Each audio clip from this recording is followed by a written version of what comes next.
كلنا عارفين احساس التراكمات اللي علينا وكيف بتكون المواد كلها متراكمة. بنكون حاسين بايه، وكمان احساس ان الوقت بيجري ده وحده بيدينا ضغط وتوتر فوق توتر اللي احنا متوترينه اصلا. فعلشان نكون متجنبين او حايشين من عندنا التوتر ده او الضغط، السلسلة اللي احنا عملناها دي اللي هي ان احنا نبدأ بشهر رمضان واحنا ما عندناش توتر وما عندناش ضغط. السلسلة دي مستمرة طول ما شهر رمضان لسه ما بدأش.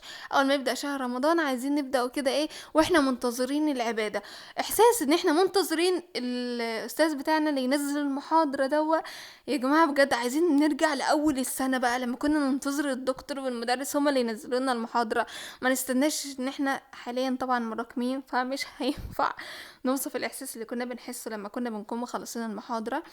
بس عايزة اقول لكم ان احنا خلاص بدأنا سلسلة جديدة، بدأنا تحدي جديد، بدأنا ايام جديدة، بدأنا قرار جديد. فخلاص بدأنا من الوقت ان احنا نعمل ايه، نبدأ نلم التراكمات اللي علينا. فاحنا لحد الآن تمام ماشيين معانا في السلسلة، واللي حابب طبعا يشترك معانا في السلسلة ما يكتب لي في الكومنتات هو مراكم ايه، وانا تمام هعمل لكم جدول وهقول لك ازاي تحوش التراكمات دي. طيب انا دلوقتي الفيديو دوا لبنوتة سكر عسولة كده كتبت لي كومنت ان هي برضو مراكمة. بس عايزه اقولك حاجه، احنا كلنا مراكمين مش انت بس، وانت لو اتطلعتي لغيرك فهو مراكم اكتر منك بكتير. فما تزعليش وما تحبطيش، عادي انا كنت مراكمه وغيري كان مراكم وبدأ يحوش ويقلل من التراكمات. بس اهم حاجه تحاولي انك تكوني مرنه في ان انت يكون عندك تراكمات، خليكي مرنه. يعني ابدأي وذاكري واجتهدي، لانه قال ليس الانسان الا ما سعى. وانا هدفي من السلسله دي ان انتي تكوني خلصتي التراكمات اللي عليكي. عارفه ان انتي ممكن تكوني من وجهه نظرك انك شايفه التراكمات دي كبيره، اه ده وجهة نظر تحترم. بس اهم حاجة انك تبدأي، يعني بتقوليش انا ورايا تراكمات ومش هبدأ وانا هعيط وانا هنهار وضغط، كلنا مضغوطين. تمام. وعاوزة اقول رسالة لصاحبة الكومنت ده، ان التراكمات دي ممكن تكون جبل، بس بالتقسيم الذكي والالتزام لمدة 12 يوم، لان الجدول اللي انا عاملهولك ده لمدة 12 يوم دول هيكونوا كافيين جدا جدا انك تحطي رجلك على الطريق وتدخلي رمضان وانت نفسيتك مرتاحة، وده الاهم طبعا من السلسلة. واحنا هنمشي بمبدأ الدمج والتركيز، يعني مادة تقيلة مع مادة خفيفة وساعتين يوميا ثابتين للفيزياء طبعا، لان دي البعبع حاليا عندك طبعا ومحتاجة تتبني من الاول الفيزياء. طبعا عايزه اقول لك كام ملاحظه كده قبل ما نبدا ان احنا نبدا في الجدول والحاجات دي. الفيزياء بما انك ضايعه فيها هتذاكريها مذاكره انك كل يوم لازم تذاكريها، واهم حاجه انك تركزي على الحل. ليه؟ لان كل الطلاب اللي بيذاكروا الفيزياء بيقعدوا مثلا يذاكروا مثلا المحاضرة 4 ساعات. طيب تمام، انت ذاكرت ال4 ساعات في الحل كل سؤال بفكرة، يعني تخيلي انت سبتي اكتر. يعني بجد بجد لا، انت لو هتذاكر الفيزياء شرح بس فما انصحكيش تماما ان انت تذاكري الفيزياء شرح بس. الفيزياء تذاكريها وكمان تحلي تحلي تحلي. لو هتذاكري ساعتين فيزياء خلي 5 ساعات حل. بجد بجد يا جماعة الحل مهم جدا لأي حد بيسمعني. في الفيزياء الحل هو رقم 1. تمام تمام. طيب في الانجليزي مشكلتك في الحل يبقى تحلي، مشكلتك الحل هو الحل. يعني ايه الحل؟ يعني تحلي، تمسكي تمارين وتحليها. ليه؟ الانجليزي بيجي بمبدأ الاستبعاد، يعني تستبعد الاجابة دي وتعرف ان استبعدتيها ليه، وهكذا وكده. تمام، الانجليزي هيتحل معاكي وتبقي بصي كده فيه. فحطي نفسك في الحل في الانجليزي بالذات، يعني في الانجليزي وانتي مش بتعرفي تحلي على اليونت. بجد يعني حط نفسك في الحل، واي كلمة تلاقيها مش واضحة معاكي في الحل دي ترجميها وتعرفي ترجمتها. ويا جماعه عايزه اقول لكم حاجه مش ليها هي بس، طبعا للكل. انتوا لما تيجوا تمتحنوا هتلاحظوا ان الكلمات هي اللي مسيطره على الامتحان. يعني الامتحان في ثالثه ثانوي طبعا في الاخر في اخر الترم في اخر السنه يعتبر، هتلاقوا ايه؟ هتلاقوا الامتحان كله كلمات. يعني عندكم القواعد اللي هي القواعد مش هتكون حاجة، مش هتكون والله ما هتكون نسبتها حاجة بالنسبة مثلا اللي عندك طبعا قراءة، وعندك بتاع تاني اللي هو الكلمات، وعندك لا لا بجد لا. عايزين تجيبوا مجموع حلو في الانجليزي، كلمات عليكوا على حفظ الكلمات. هتحفظ ازاي الكلمات؟ هتقولي مثلا الوقت راح. لا، امسكي الكلمات اللي معاكوا في كتاب المعاصر، اي كتاب بتستخدميه.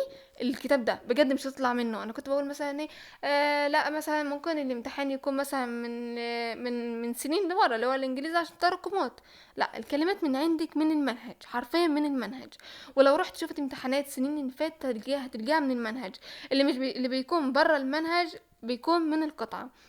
فلو هنصحك على القطعة، هنصحك ان انتي تحلي كل يوم، مش كل يوم كمان، ممكن كل اسبوع قطعتين، وتدربي نفسك على القطعة، وهتلاقي نفسك تمام كده في الانجليزي.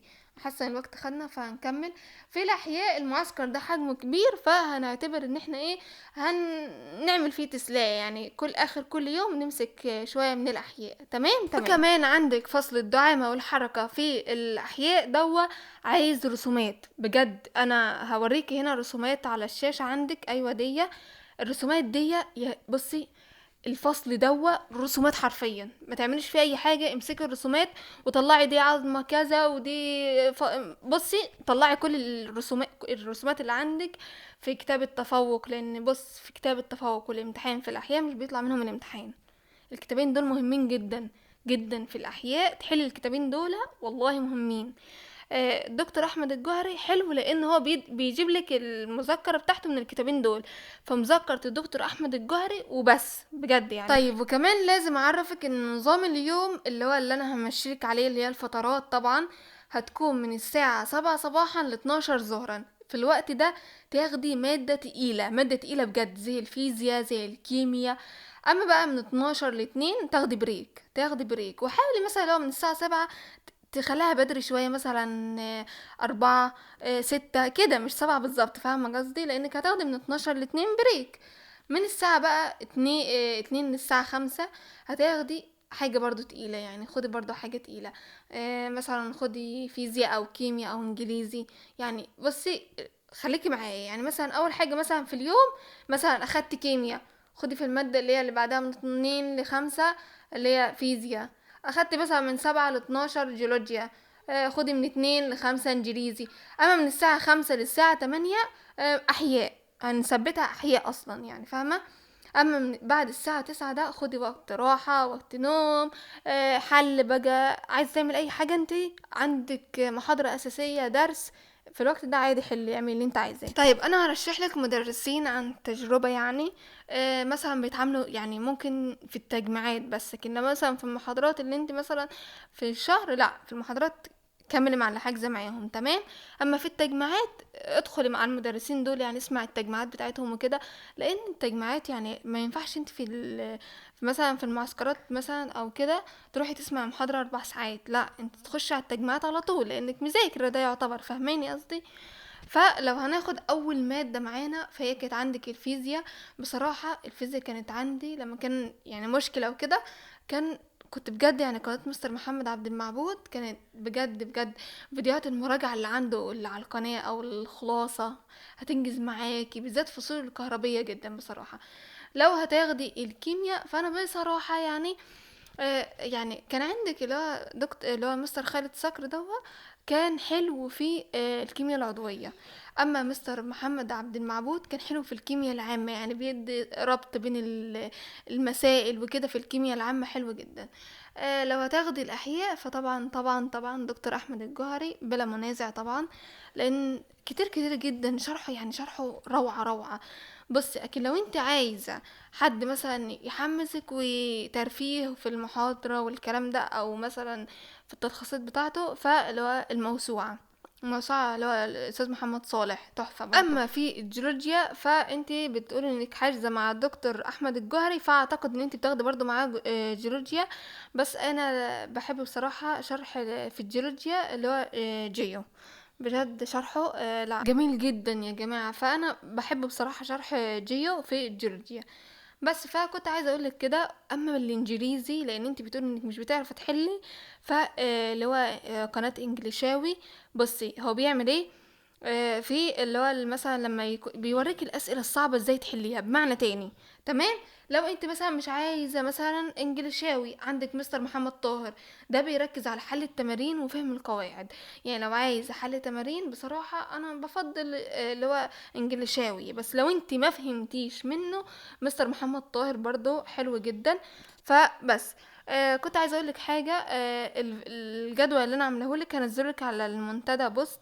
لان انا فكره ان انا انزله هنا برضو ما حسيتش ان انا هقعد اقول لك مثلا يوم كذا ذاكري كذا، فاهمه قصدي؟ بس فهنزلك على المنتدى قبل ما ينزل الفيديو ده، تلاقيه عندك على المنتدى. ادخلي واثبتي وجودك عشان اعرف انك شفتيه، وان شاء الله كل التراكمات اللي عليكي هتخلص. اطمني. اهم حاجه تكملي تكملي تكملي وما تقعيش وما تستسلميش. وكنت عايزه اقول لك حاجه، لان بجد يعني هي مهمه مهمه مهمه، وهاكد عليكي تاني وتالت.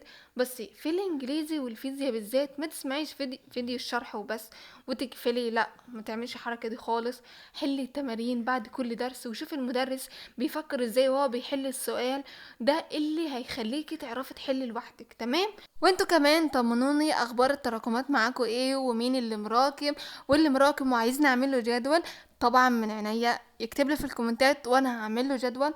اهم حاجه الجدول ده اللي انا هعمله، اي حد بجد عملت له جدول. اتمنى ان انتوا بجد تخلصوا الجدول ده قبل شهر رمضان وتيجوا تقولوا لي علشان تفرحوني واعرف ان السلسله بتاعتي نجحت.